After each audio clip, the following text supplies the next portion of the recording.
The bell rang, but Jimmy Ellis didn't move. His hands hung at his sides like dead weight. 60,000 people in Madison Square Garden held their breath. Muhammad Ali, dancing across the ring with his signature grace, suddenly stopped mid-step. Something was terribly, terribly wrong. Jimmy Ellis wasn't raising his gloves. He wasn't moving his feet. He was just standing there in the center of the ring, staring through Ali like he was looking at a ghost. Tears were streaming down his face, mixing with the Vaseline his cornerman had applied minutes earlier. This wasn't supposed to happen. Jimmy Ellis wasn't just any opponent. He was Ali's childhood friend from Louisville, Kentucky. They trained together as teenagers in the same gym, sparred countless rounds in that cramped, sweat-soaked space where dreams were born, shared meals at each other's family tables, talked about becoming champions someday when the world didn't even know their names yet. And now, on this cold March night in 1971, they were supposed to give the boxing world one of the most anticipated fights of the decade. Former champion versus former champion. Childhood friends turned professional rivals. The kind of story that sells out arenas and captures imaginations. But as the opening seconds of round one ticked away, it became devastatingly clear that this wouldn't be a fight at all. It would be something far more heartbreaking and beautiful than anyone in that arena could have imagined. Before we continue with what happened next, if this story's already hitting you in the chest, do me a favor. Hit that subscribe button and drop a comment telling me about a time when someone showed you compassion when you needed it most. Because what you're about to witness is the definition of humanity triumphing over competition. Now back to that ring in Madison Square Garden, where 60,000 people were about to learn what it really means to be a champion. What nobody in that packed arena knew, what the commentators Howard Cosell and Don Dunphy couldn't see through their broadcast monitors, what the photographers circling the ring couldn't capture with their cameras, was that exactly 2 hours and 17 minutes before stepping through those ropes, Jimmy Ellis had received the phone call that every son dreads. His mother, Dorothy Ellis, was dead. The woman who had raised him in the poorest neighborhood of Louisville. The woman who had worked 3 jobs to keep food on the table after his father left. The woman who had walked 5 miles to watch his amateur fights because she couldn't afford bus fare. The woman who had prayed over him every single night of his life, asking God to keep her boy safe in that violent sport he loved so much. Gone. Heart attack. Sudden. No warning. No chance to say goodbye. Just a phone call from his sister Mary, her voice breaking with grief, telling him that Mama was gone, and the funeral would be in 3 days, and could he please come home right now because the family needed him. But Jimmy Ellis was in New York. He had a contract. He had obligations. He had 60,000 people who had paid to see him fight. He had television networks broadcasting to millions. He had a purse of $75,000 that his family desperately needed for the funeral, for his mother's final expenses, for everything. So Jimmy Ellis made the impossible decision. He hung up that phone in his cramped dressing room at Madison Square Garden. He looked at his trainer, Angelo Dundee, and said 3 words that would haunt both of them forever. Don't tell anyone. Angelo Dundee, who had trained some of the greatest fighters in boxing history, who had seen men fight through broken hands and fractured ribs and concussions, looked at the young man in front of him and knew immediately that something catastrophic had just happened. Jimmy, Angelo said carefully, what was that call? Nothing, Jimmy said, his voice flat and dead. Just family checking in. Let's get ready for the fight. But Angelo Dundee hadn't survived decades in boxing by being blind to human suffering. He could see it in Jimmy's eyes, that particular kind of devastation that comes from losing the person who gave you life. Son, what happened? Angelo pressed gently. Jimmy Ellis turned away, facing the cracked mirror on the dressing room wall. His reflection stared back at him, a 31-year-old professional boxer at the peak of his physical conditioning, about to step into the ring with Muhammad Ali, and absolutely shattered inside. My mama died, Jimmy whispered to his reflection. 2 hours ago. Heart attack. The words hung in the air like a death sentence. Angelo Dundee felt his own heart break. He'd known Dorothy Ellis. She'd been at Jimmy's fights whenever she could scrape together travel money. She'd prayed for both her son and for Muhammad Ali, because in her eyes, both those boys from Louisville were hers. Jimmy, we need to cancel the fight, Angelo said immediately. Nobody expects you to... No, Jimmy's voice was sharp now, edged with the kind of desperate determination that comes from a man trying to hold himself together with nothing but willpower. I need that purse, Angelo. Mama didn't have life insurance. She didn't have savings. She gave everything she had to me, to my sisters, to everyone but herself. The least I can do is earn the money to bury her properly. The commission will understand. We can reschedule. You'll still get paid. When? Jimmy turned to face his trainer, and Angelo saw something in those eyes that terrified him. When, Angelo? Next month? 2 months? My mama's body's in a morgue right now. My sisters are trying to figure out how to pay for a funeral. I can't go home empty-handed. I won't. Angelo Dundee had been in boxing long enough to know that sometimes the cruelest thing about the sport isn't the violence in the ring. It's the violence of circumstance that forces men to make impossible choices. Does Allie know? Angelo asked. Nobody knows except you. And it's staying that way.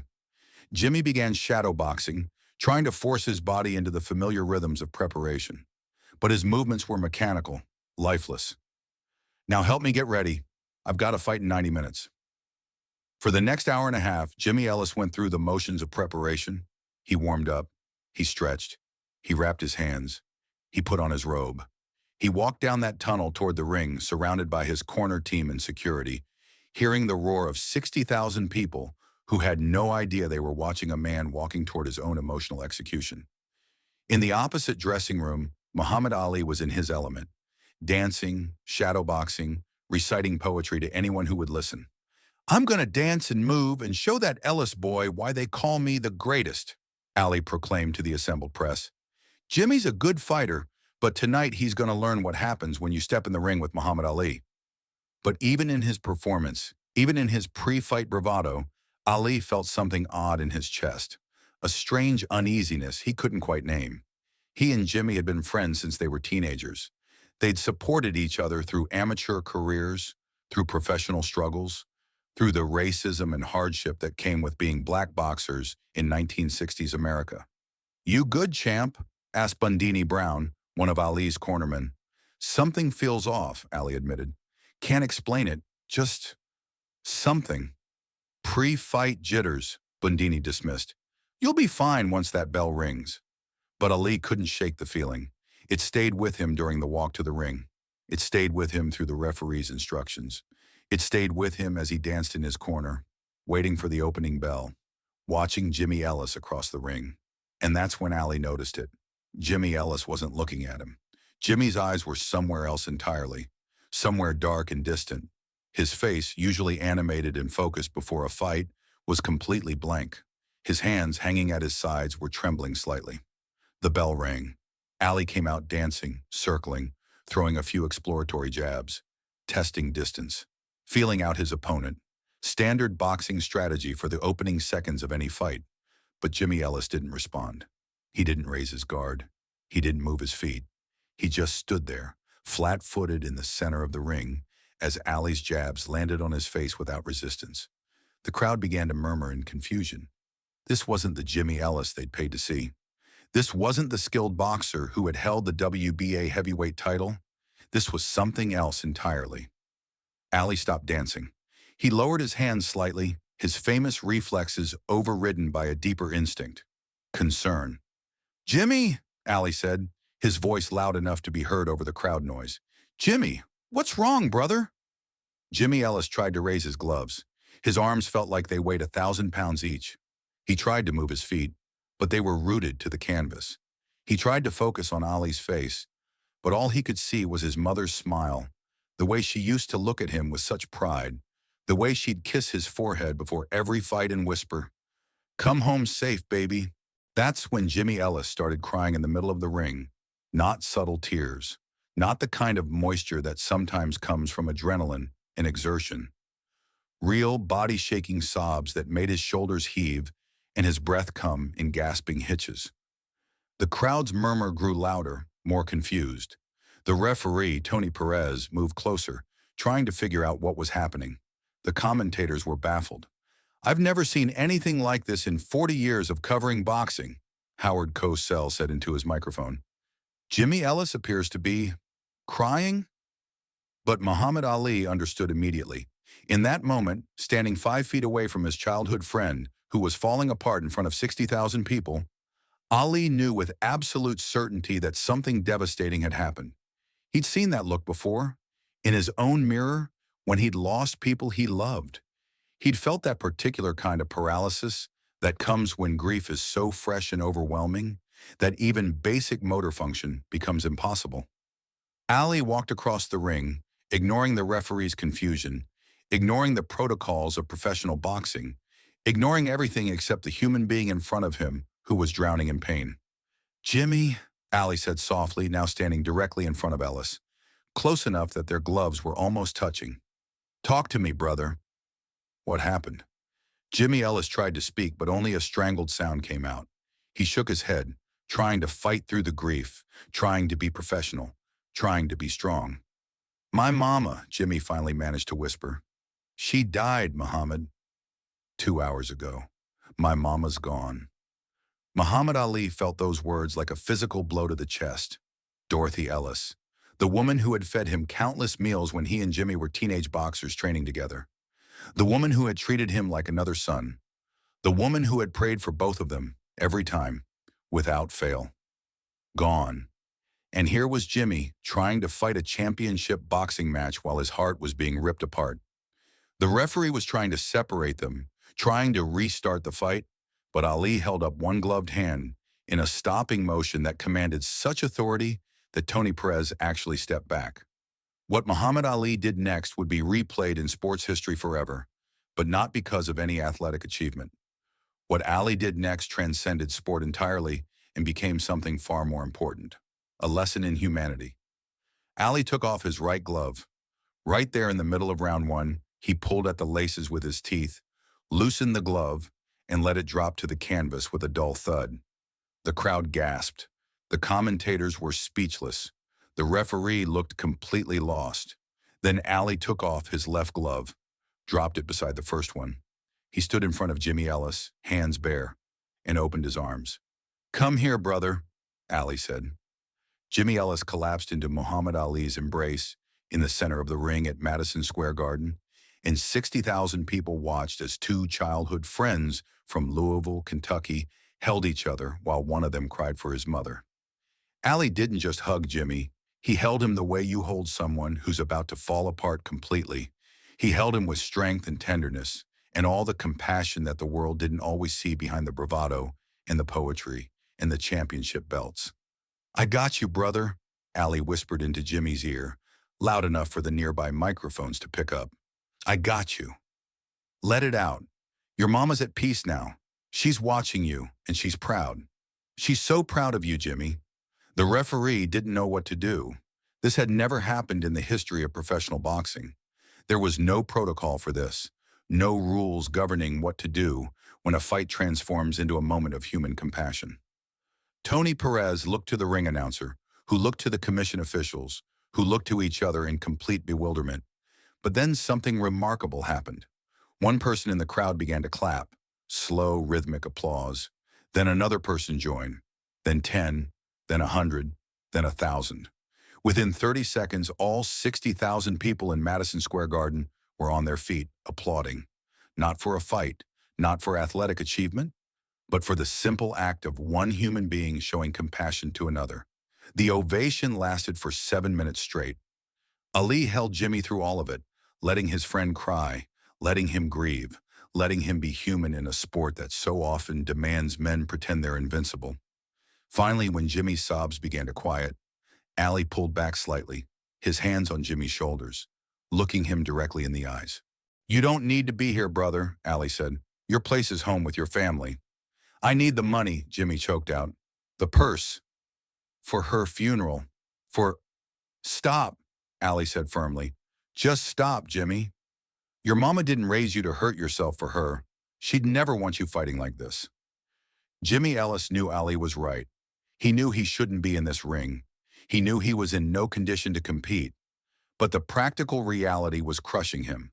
That's when Muhammad Ali made a decision that would cost him $125,000 and earn him something far more valuable: the respect of everyone who witnessed it. Ali turned to the referee and said, loud enough for the microphones to catch, "I forfeit this fight. Jimmy Ellis is the winner." The crowd erupted again, but this time in shock and awe. "Wait," Jimmy said, confused through his grief. "No, Muhammad, you can't." "Already done," Ali said with a slight smile. "Congratulations, champ. You just beat Muhammad Ali. Now go home and bury your mama properly." But Ali wasn't finished. He turned to his corner, to Angelo Dundee, and said something that would become legendary in boxing lore.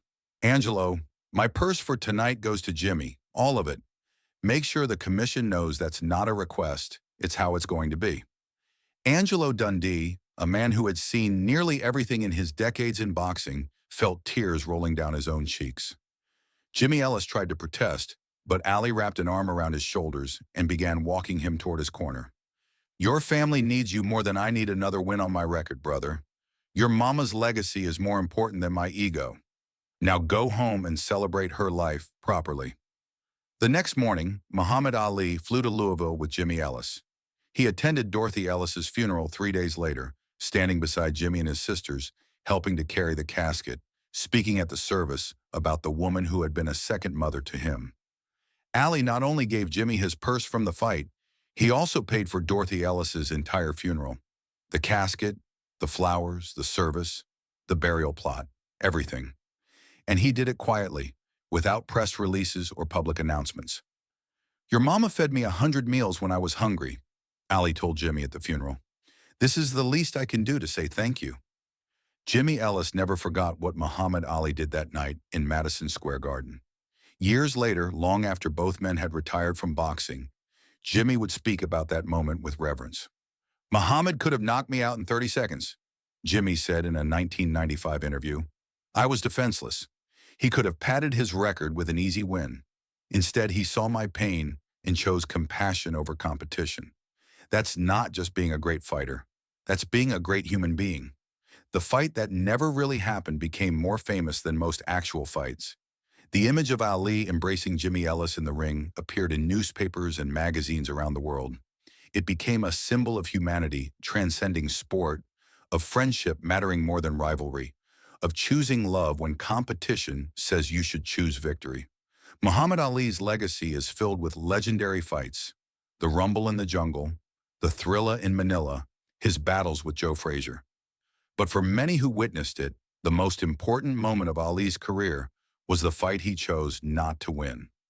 In 2016, when Muhammad Ali passed away, Jimmy Ellis was one of the pallbearers at his funeral. As he helped carry his childhood friend's casket, Jimmy remembered that night in 1971 when Ali had carried him through the worst moment of his life. "People ask me what made Muhammad Ali the greatest," Jimmy said at Ali's memorial service, his voice still strong despite his own advancing age. "It wasn't his speed or his power or his championships. It was his ability to see another person's pain and respond with love. On the night my mother died, Muhammad taught me that the strongest thing a fighter can do is put down his gloves and open his arms. That's not weakness. That's the greatest strength of all." Today in the International Boxing Hall of Fame, there's a special exhibit dedicated to the fight that never happened. It includes photos from that night, quotes from both fighters, and a placard that reads, "On March 8, 1971, Muhammad Ali proved that true champions are measured not by the fights they win, but by the humanity they show when someone needs compassion more than competition." The boxing gloves Ali removed that night in Madison Square Garden are displayed there, side by side with Jimmy Ellis's gloves. Between them sits a photo of Dorothy Ellis, the mother whose death brought two fighters together in a moment that transcended sport and became a lesson in what it truly means to be great. Sometimes the most important victories happen when you choose not to fight. Sometimes being a champion means recognizing when someone needs a friend more than they need an opponent. And sometimes the greatest strength a person can show is the willingness to set aside their own ambitions to hold someone who's falling apart. Muhammad Ali forgot how to fight that night in Madison Square Garden. He remembered how to be human instead. And in doing so, he won something far more valuable than any championship belt. He won a place in the hearts of everyone who believes that compassion will always be more powerful than competition. That's not just a boxing story. That's a story about what we're supposed to do for each other when the bell rings and life throws its hardest punches. That's the real meaning of being the greatest.